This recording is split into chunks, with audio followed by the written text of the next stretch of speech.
Olá, passando aqui mais uma vez para deixar uma palavra do Senhor para o seu coração.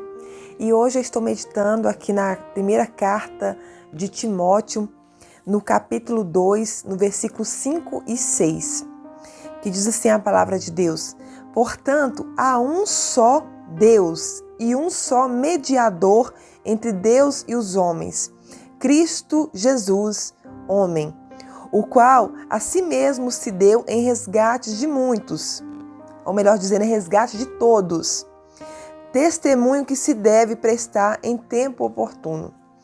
Queridos, essa palavra, há muitos anos atrás, ela mudou a minha vida. Ela mudou a forma de eu ver o Evangelho de Deus. E aí, nós vamos entender o que é um mediador. Mediador é uma pessoa que intervém, que faz interferência entre duas pessoas que são opostas. No nosso caso aqui, Deus e o homem. Nós éramos opositores a Deus. Mas através de Cristo Jesus, pela sua morte e ressurreição, Ele fez essa mediação entre nós e o nosso Deus. Hoje, através de Cristo Jesus, eu posso conversar com Deus, eu posso, aqui mesmo na minha casa, no meu quarto, conversar com o Senhor.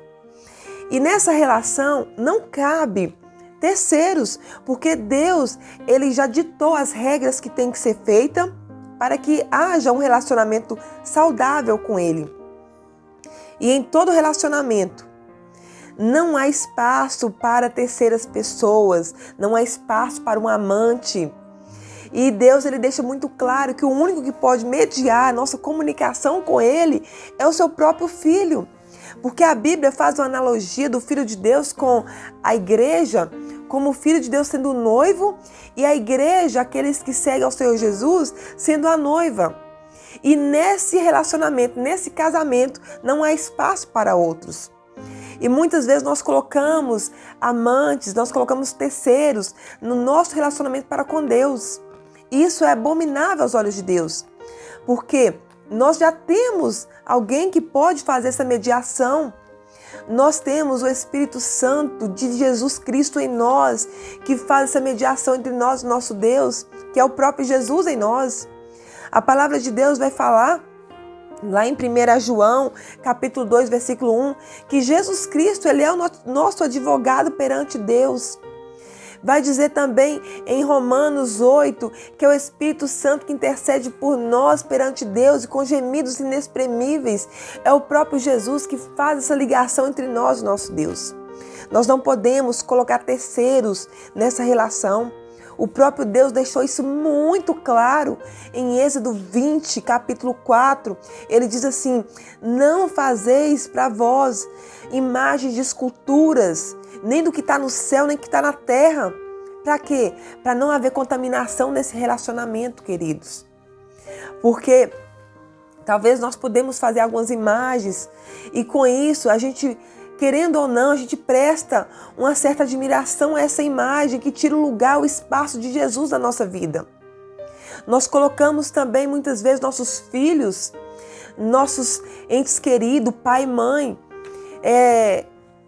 que acaba tirando essa ligação que nós temos com Cristo. E também Jesus vai dizer a essa questão em Mateus 10:37, aquele que ama pai e mãe, filho ou filha, a mais do que ele diz que não somos dignos dele. Então, nosso amor tem que ser total. O nosso amor ao Senhor tem que ser de entrega total. Nós temos que nos entregar por inteiro, porque nenhuma noiva se entrega pela metade. Uma noiva que ama realmente o seu noivo, que aqui é a analogia da igreja com Cristo, ela não coloca terceiros. E Deus, Ele não vai permitir que o seu filho, seu único filho, se case com uma prostituta. Querido, nós precisamos pensar muito nisso. E através dessa palavra, o Senhor mudou a minha vida. O Senhor mudou a minha história. O Senhor me resgatou, porque eu criei, eu larguei, eu me arrependi dos meus pecados. E eu deixei de lado tudo aquilo que tomava o lugar de Deus, que abominava o nome do Senhor. Querido, não tem espaço na nossa relação para terceiros. Porque se nós colocamos amantes no meio de um nosso casamento, nós vamos adorar um a mais do que ao outro. E o outro vai ficar chateado conosco. Então nós precisamos tirar do meio da nossa relação com o Senhor aquilo que nós amamos mais do que a Ele. Talvez hoje você tenha aí o seu filho que você ama até mais do que a Deus, o seu pai, a sua mãe que você veneram tanto, que toma o espaço de Deus na sua vida e você não consegue ver isso. Talvez você tenha alguma imagem de escultura que alguém te deu ou que você comprou de algum lugar que você tem um apego especial por ela. Querido, nós temos que deixar isso de lado. Porque com essas coisas nós não vamos chegar ao conhecimento da graça. Jesus, Ele é aquele que nos leva ao Pai.